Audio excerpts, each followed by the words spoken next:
the Texas high school football team of the day. Buffalo. I go through Buffalo a lot.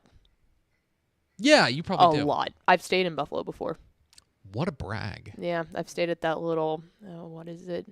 Like a La Quinta? No, it's like a Hampton Inn and Suites, I think, Okay. right there off the highway. You will see it now and you'll go, Okay. Pickle has stayed there. Pickle stay there. Yeah. They should put up a plaque. Yeah, well, I was covering Montgomery and Brian Rudder, and As you do. yeah, as you do, and that's one of those drives that's like, man, after you make the drive down there, you do the whole sideline reporting gig, like you finally get done with it. You've been at work all day, like it's probably a little bit safer to just crash somewhere. So I tried to drive as far back up as I could, which you have to drive through the Sam Houston National Forest. Yeah. I'm not an anxious person, but driving through the Sam Houston National Forest at night by myself in the swag wagon, not great. Because you're like, if I get a flat tire, first off, I'm in a car that I've never changed a tire on before. So, and who knows when the last time the swag wagon's tires had been changed. So I'm like, if I break down and you're kind of losing cell phone service, it's like, this could be bad. This could be bad. Yeah. Made it through and made it safely to Buffalo. But that's when I stayed in Buffalo because I just needed a place to sleep. So I did. Shout out Buffalo, the Texas high school football team of the day. Hit the theme, Expo.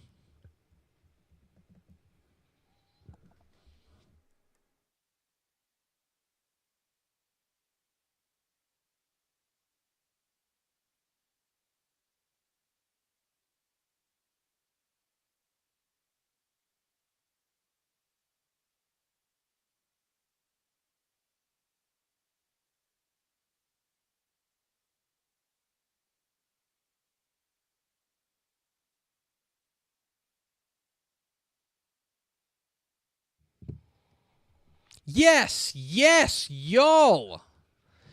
From the Dave Campbell's Texas Football Mothership here in beautiful Lewisville, Texas, it is Texas Football Today, a show on the internet. My name is Greg Tepper.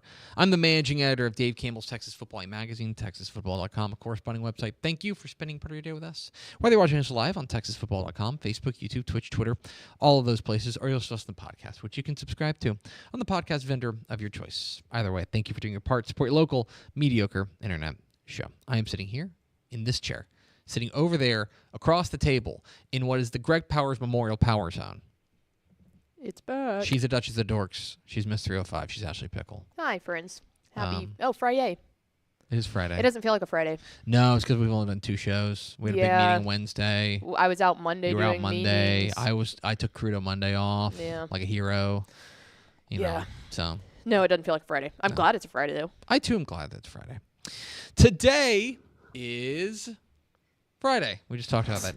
February 16th, 2024. It is 286 days Thanksgiving. Happy birthday.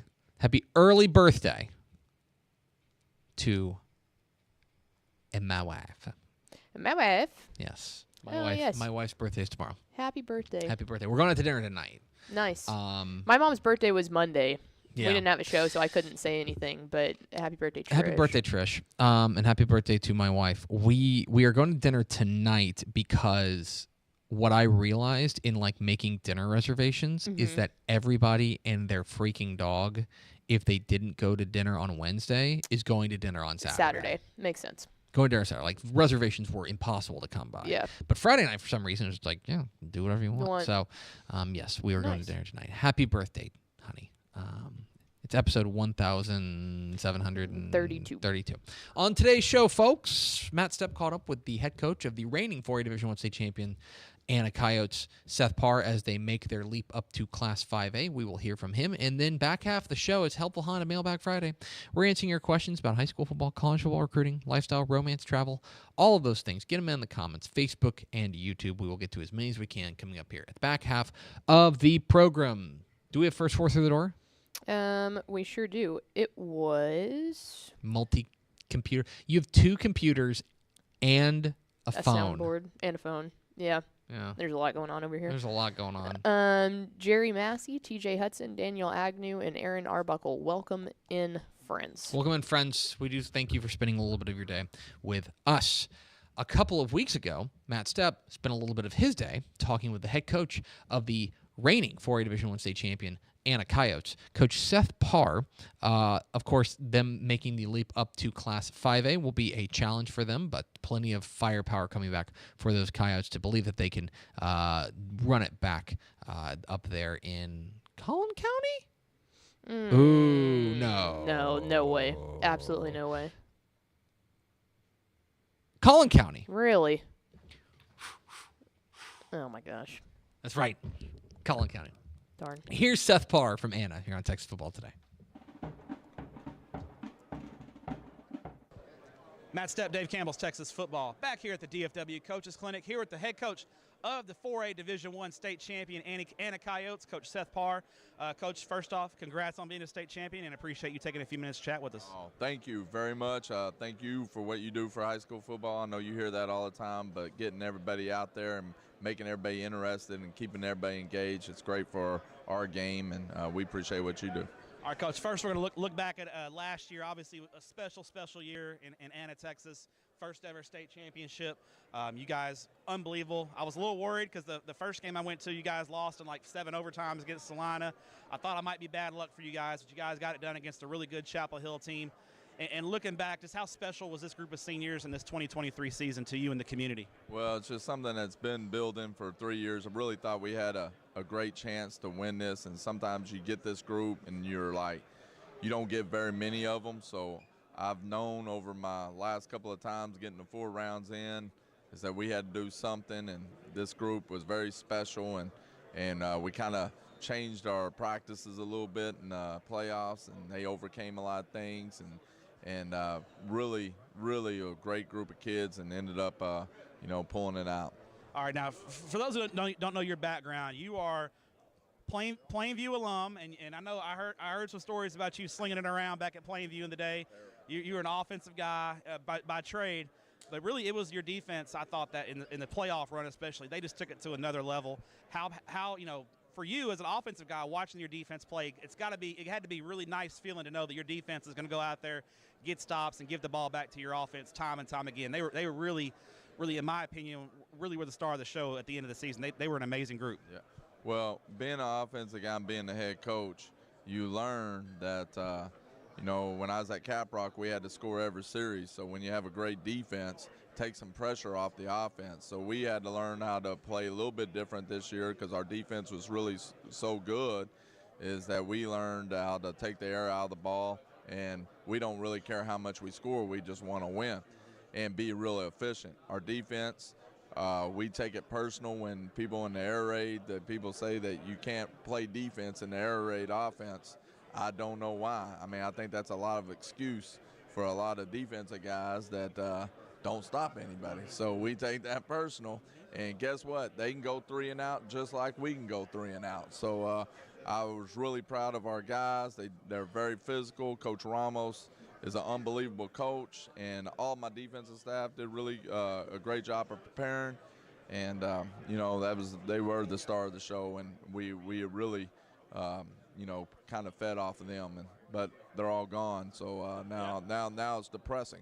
Yeah. So but it was fun. And you know what? I'm a football analyst. I'm not a smart football analyst, but I feel like if you give up 0 points, you're going to win a whole lot of football games, right? It was a great one. All you had to do is score 2. That's why I tell my defense coordinator all the time, we can win 2-0. You'll take it, right? That's right. All right, now, Coach, let's look at this clinic a little bit. We talk about it a lot. We call it mini coaching school because there's so many great speakers, so many great coaches here.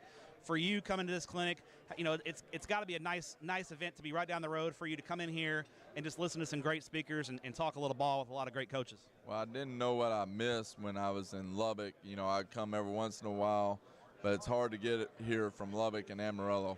Being Anna, I can get to my house from here, and it's the best clinic that I think they put on for coaches and high school coaches. You see a lot of people here. I'm about to, go talk to some coaches, interview them for jobs for next year, and it's just a great place to meet people and a great place to hear some great lectures. All right, Coach, now let's look ahead at 2024 a little bit. First off, before we get to realignment, let's talk about the offseason a little bit. You obviously, I know a lot of people are going to talk about your quarterback coming back, Ziondre Williams, great sophomore quarterback. Chumley's back, your running back. You'll have some playmakers out wide, good group up front. So offensively, I think you guys are going to be stout. You mentioned you lose a lot of great guys on defense. So other than getting stronger, bigger, faster in the offseason, is when you get into skill-specific football stuff, is that what kind of the focus is going to be, is trying to find some of those guys to replace that great senior group on defense? We got to find – that's exactly the focus. We're going in on Monday and we start drills, and we're making sure – we're trying to find out where do we put people. It is offensively, we're going to be good. We're like a 5A type of offense. On defense right now, we are not. So, but we do have some guys that played there. They've grown up in it. We just got to get them in the right spot and then see what they can do, and give them a chance. And I guess it does help. You had six extra weeks of practice. So you bring up your JV kids to practice. That kind of helps them get started and get acclimated as you implement those young guys into the varsity program, right? The more times you can do stuff, the better. But everybody says that, but at the end of the season, you cut way down because everybody's tired of practicing. Yeah. And beat up, bumps and bruises, right? But I think them being around it and being around those guys and being around film room and study, that's what really helps, helps the younger guys. All right, final question before we get you out of here, Coach. UIL realignment's coming up Thursday. It's always big across the state of Texas. It's something we love. Every 2 years it happens. For Anna, especially this year, it's different because you guys are making that leap from Class 4A to Class 5A. I know it's going to be tough, and really in 5A Division II in that part of the area, a lot of good football teams there. How do you approach realignment? Because you guys can go a number of different directions, so you kind of have to wait and see how the district's going to shake out, right? Yeah, we're treating realignment like we're moving cities. Like it's a new job. Because that's what it's going to be for us, is because, now everybody's going to be a little bit bigger and a little bit faster. If we had last year's team, I would have played anybody with that team, but now we're moving on, and we got to find out how to win at this level. So it's a new experience. I don't know which directions because I'm not real good at that. UIL does a good job keeping those secrets, right? They do a great job, and not being from the area, it makes sense for us to go with down 75, but then I hear all these other scenarios and, what you do with Argyle, Grapevine, Frisco. I just found out where Colony was driving down here. I mean, I was pretty amazed that it was pretty close to Anna to me, A lot of stuff in the Colony, too. Yeah, and so, everybody thinks travel, going from Lubbock or Amarillo, 3 hours wasn't long for us. We thought that was pretty short. Here, 45 minutes seems a long time. Everybody's freaking out, right? That's right. That's right. So it's different for me. I'm just going to enjoy it and then hopefully get some games and then go and start.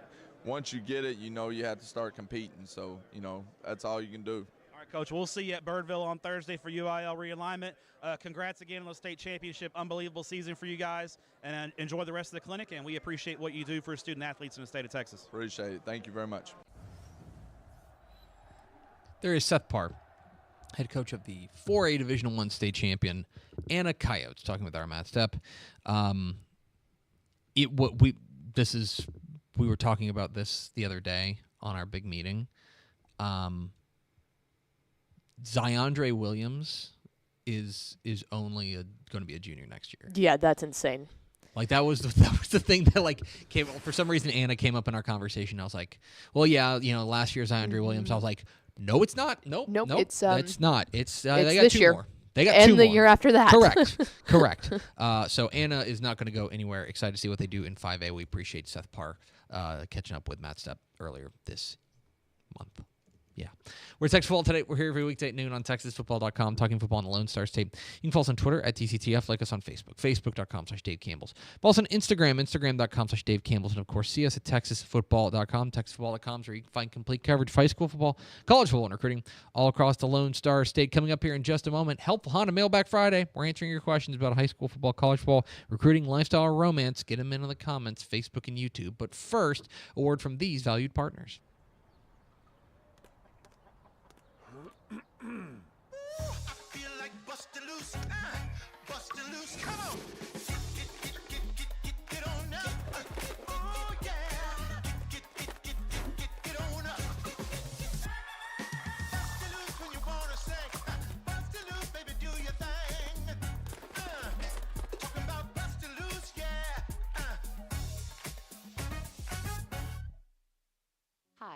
I'm Jennifer Potter, Executive Director of Be Well Texas. Too many people are struggling alone these days, and alcohol and drug deaths are increasing. We started Be Well Texas to offer high-quality, science-based addiction treatment and recovery services anywhere, even at home. We provide compassionate, caring support virtually or in person. In many cases, there is no cost for treatment if you don't have insurance. Really. Welcome to Be Well Texas. We're glad you're here. Wing is the largest residential drone delivery provider in the world, delivering to your home in less than 30 minutes. Order using an app just like other popular delivery services, and Wing's automated drone takes care of the rest.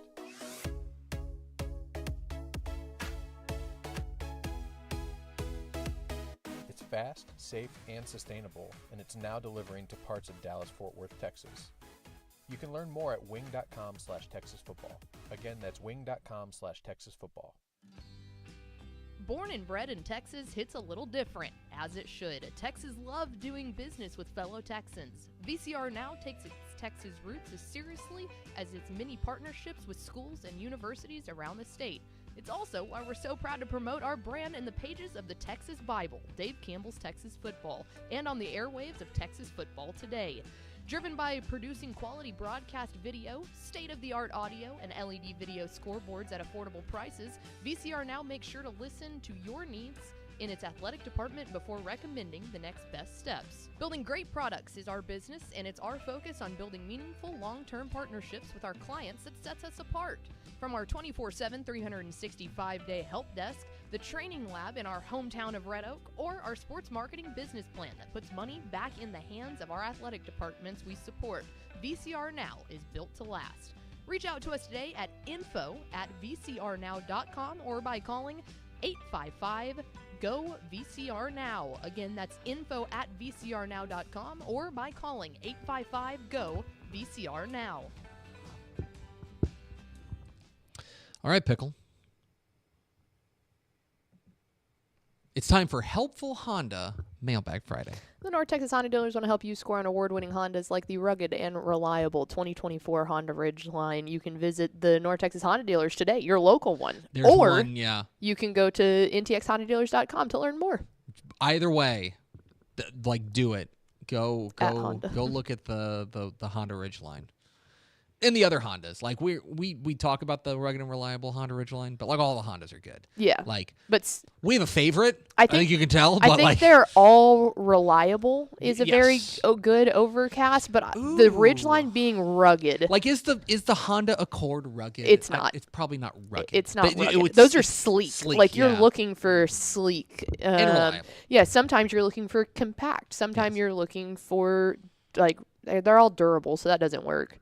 But sleek and rugged, those are two very different cars. Yeah, I feel like different cars need different first adjectives, but all of them are reliable. Go to ntxhondadealers.com to learn more. It's time for Help Honda Mailbag Friday. We're answering your questions about high school ball, college football, recruiting, lifestyle, romance, travel, anything you got. Give them in the comments, Facebook and YouTube. Do we have any of the questions? We do. Okay. Can you talk about Plano/Denton school swap in 5-6A and 6-6A? Could that send Prosper to D2 and Coppell up to D1? Okay, so Plano and Denton school swapped. Mm-hmm. So let me tell you this. Coppell is now going to be D1. It would be, I believe it's locked in that if they make the playoffs, they are D1. They're like the 10th largest school in the state now. The issue was that, and now, because now they're in with Denton Geyer and all those teams. Mm-hmm. They're going to go D1 because they are so huge. There are big ramifications in the as far as the enrollments are concerned. By lumping in the Allen back in with the Planos, I remember it was a big deal. I want to say 2 alignments ago when they kind of broke up the Allen and the Planos because it was kind of the first time it had ever happened. Right. And also, those are some of the absolute largest schools in the state. Like the Allen and the Planos are, I think, 4 of the top 8. 8, yeah. Or something like that. I think Plano West is like the 8th largest school or something. All that is to say that now you've got this kind of these enormous schools that you could have. There's a real chance. I want to make sure I get this. I think the 3rd largest school in the state could go D2. Prosper. No. Third largest school in the state overall. Like, if, like, I think Plano is the third largest school. Largest, yeah. And if Allen and Plano East make the playoffs, I think I'm going off memory here. So apologies if that's incorrect. But they could go D2. You could have a school with 5,000 students in it going in the Division II bracket. Which is exactly why 7A is such a tough conversation. It is a tough conversation, right. Yeah. There in and of itself is because everything kind of creates its own problem. It's other problems. I think it's, from a competitive perspective, it's pretty interesting simply because I am intrigued to see how Denton Geyer does against the Louisville school, specifically Louisville and then Coppell. So it isn't a Louisville school. But I want to see how that works out. And then for Prosper to go back in with the Plano schools, I think they're a relative winner in realignment. I that think they get away from Geyer and programs like that. I think that they're a relative winner. I do not have, this is just God's honest truth, I do not have the enrollments up right now. I don't think I've got them yet. I need to find those, because then I can start breaking it down. But I would say that we have the snapshot numbers. I need to see how it all breaks down. But for Prosper, they are now, barring something absolutely crazy, going D2, which I think is a big benefit for them. Going to the Division II bracket, you'll have to deal with, they're in Region 1, which helps too. So they won't have to deal with DeSoto until potentially a state semifinal. They may have to do a South Lake Carroll, which is no fun. But I would say that overall for Prosper to go to the Division II bracket, that's where you want to live, and that would be a benefit for them overall to be lumped in with the larger Plano schools. That, in my opinion, Prosper is better than them right now, and they should be able to make the playoffs. And again, barring basically 3 of those 4 teams missing the playoffs. They should be going Division II the next couple of years. So, yeah. What's next? Kind of up in the same vein, looking at the recent population trends, what's a school that's a sure lock to move up to a higher classification? Their example was Hutto was a 2A school in 2000, and now they have over 4,000. When I think about this, and maybe this is from being a small town perspective, those, like the pre-established small towns, really don't grow that much. They might go up between like a couple of classifications. It's really, you gotta find the metro, like the center metro parts of the state, and then expand out, and those outer banks are what's growing. Hutto's a good example of that, because they're obviously in the Austin area, but more importantly, like this is how weird Texas high school football is. You can just point to one road that was built and be like, oh yeah, that's why they're expanding, because they have the Parkway. They have the what's it called? The Pickle Parkway. The Pickle Parkway. That's right. I just know it as the real fast road. I know it as the fun road. Yep. The bypass basically around Austin. But that goes right. If you didn't know, that goes right, basically through or right next to Hutto. Hutto used to be in the sticks relatively. Now it's not. Now there's a major thoroughfare that's like right down the street. So, and that's also the thing that's like super attractive of towns that are growing so big. Specifically, you look at, Anna's area, like the Prosper area. You look at Brock. It's like the me of towns, because it is country and it enjoys kind of the small town life. But you're so close to the big cities that there are concerts, there's sporting events, there's shopping where you don't have to drive 35 minutes to get to a Walmart. Like there's so much stuff that makes it like perfect, and those are the towns that just keep exploding. I would keep an eye on Salina. Huge one. I would keep an eye on Gunner. Gunner is a very attractive place to live. I keep telling my parents that they need to move up there. When you take a look at the program, like the way the populations are shifting in the DFW Metroplex, it's all north. Everything's kind of growing north. It used to be like, I remember, this is how old I am. I remember covering a game at Prosper when they were a 3A team, and like their press box was a literal deer blind. Yep. Like I remember doing that. And now they have the Children's Health Stadium, which is this massive, megaplex. Another place that I really think up here in the DFW that eventually will start expanding is like the Justin Northwest, like North Lake area over there, because that area in between Fort Worth and Denton, like the Texas Motor Speedway area, back in my day when I first started coming to college up here, there was nothing over there. And now it is insane the amount of communities and schools and everything that they're building. So I wouldn't be surprised if we start seeing another Brock pop up around that Texas Motor Speedway kind of area. Yeah, that kind of Northwest ISD. You know, they've done Northwest ISD when they opened up Byron Nelson, which I think was the new one. No, Eaton. Eaton's the newest one. They opened that one. But I think they've already bonded like another high school. Like it's exploding out there. Other ones that I would keep an eye on just overall. Let me see if I can pull this up. As far as look, like Alvin ISD is continuing to grow, and like they've got Alvin High, they've got Manville, they've got Shadow Creek, they've got Iowa Colony, but that area is just growing more and more. So that's something to keep an eye on. We talked about Anna; they're moving up. That's a program to keep an eye on. Frisco just keeps adding schools left and right, but I'm wondering when Cypress might still get to that point, because that's exactly what we were talking about of like land, but they went and built it, but it's right over there, about 45 minutes from downtown Houston. It's not that far. So Cypress, I would be interested in what their expansion plans are, if any. Let me see if there's any else that I'm just kind of thinking about. Keep it on the Pflugerville area. Pflugerville's booming. There's a lot, like population shifts are moving there. A lot of people are moving to that part of the world too. So I think too, like the Bernie area. The Bernie area is really attractive out there. Next to, if you're looking at other metro kind of around San Antonio. Yeah. This is your city planner. Yeah, this is bread and butter. This for me. I'm like, let's talk about public transportation. That's a book you could write. You could write a book about city planning / high school football. I mean, that's the thing. There's a fascinating story to be told about like how realignment is just the story of demographic shifts in the state of Texas, and it's just like it's really remarkable to watch and see. So anyway, what's next, Pickle? Let's see. Is there a Dave Campbell's potluck? Who consistently brings the best dish? There is not a potluck, which seems like something that we should do. It feels like a miss. But we do. We've done a couple of like get-togethers. We've done like Thanksgiving. Thanksgiving potlucks were always the big one. We haven't done it in the past like 2 years, but we did. I would like to nominate my green bean casserole for being best dish, but I'm also biased. Well, green bean casserole slaps. Yeah, absolutely. Not an opinion. Hard stop. Not an opinion. Adam, actually, the president of our company, and I always thought this was funny because it was a Thanksgiving potluck, but he does a smoked meatloaf.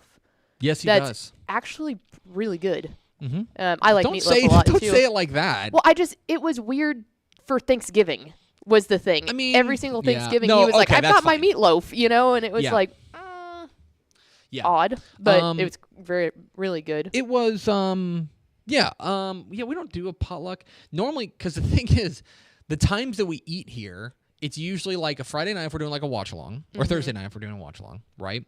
Or it's like, R.I.P.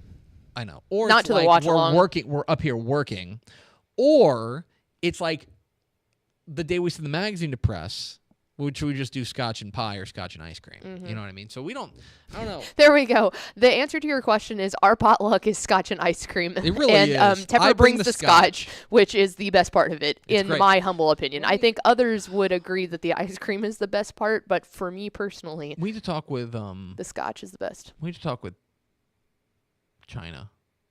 She's like our director of vibes. Yeah, she's our vibes director. She's our director of vibes. Which is awesome because she's got good vibes just herself. Just generally speaking. Yeah. Yeah, we need to see if she can maybe put something on the calendar.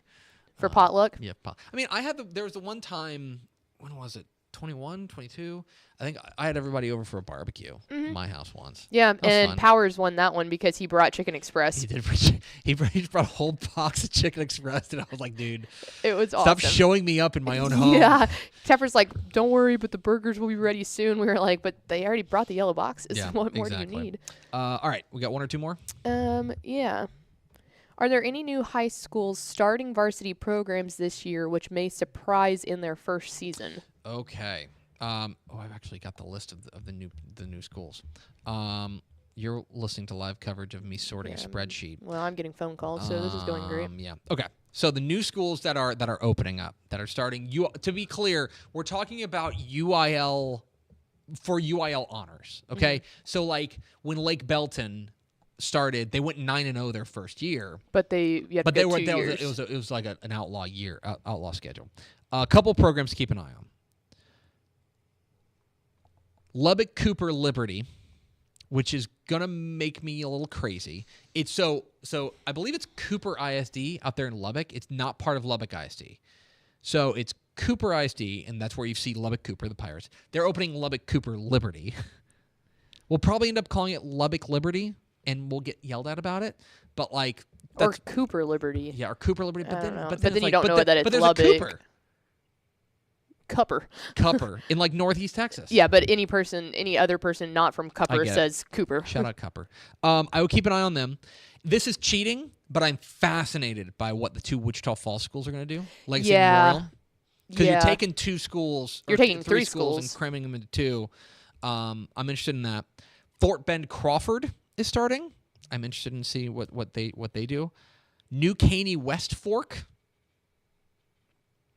Prosper Walnut Grove. They played this past year, and they played a brutal like varsity schedule, basically not for honors, and they got into like some wild shootouts with teams. They balled. Yeah, like they can score. So I'm really interested in that. If you're talking about one, it would be that one, and then one other one would be Eagle Mountain. Eagle Mountain in the Saginaw area, kind of south of Fort Worth. South Fort Worth? Yeah, that sounds right. Fort Worth? South Fort Worth. Sure. Fort Worth adjacent. Because their new head coach... That just broke my brain. I don't know. Because their new head coach is Jeremy Mullins. Yes. Who took Toller to a state championship and obviously did big things there. It may take a minute, but I'm interested in doing them. Also, I'm going to keep bringing this up. We do have some new six-man programs. Pawnee is starting football for the first time since the 70s. Shout out Leslie. They're playing. And then Pretty. P-R-I-D-D-Y. Pretty. No, not Pretty. Not Pretty. It's Pretty. Pretty. Have you ever seen New Girl? No, I haven't seen New Girl. Oh, God. You just sounded so much like Schmidt when you said... I'll show you a clip of Schmidt talking. Is he a generic-looking white guy? Oh, yeah, absolutely. He's very... Yes. Yes. Yeah. Yeah, so those are ones. Those are new schools that I'm certainly keeping an eye on a few of those. All right, you got an ender? Let's see. No. Oh God. Who is going to have the best season next year of Llano or Coppell? You can throw Everman in there if you would like. Sting 'em. So Coppell obviously had the best year last year. Like if you were to rank them, it would probably go Coppell. Probably Everman, Llano. Llano struggled. A lot of injuries.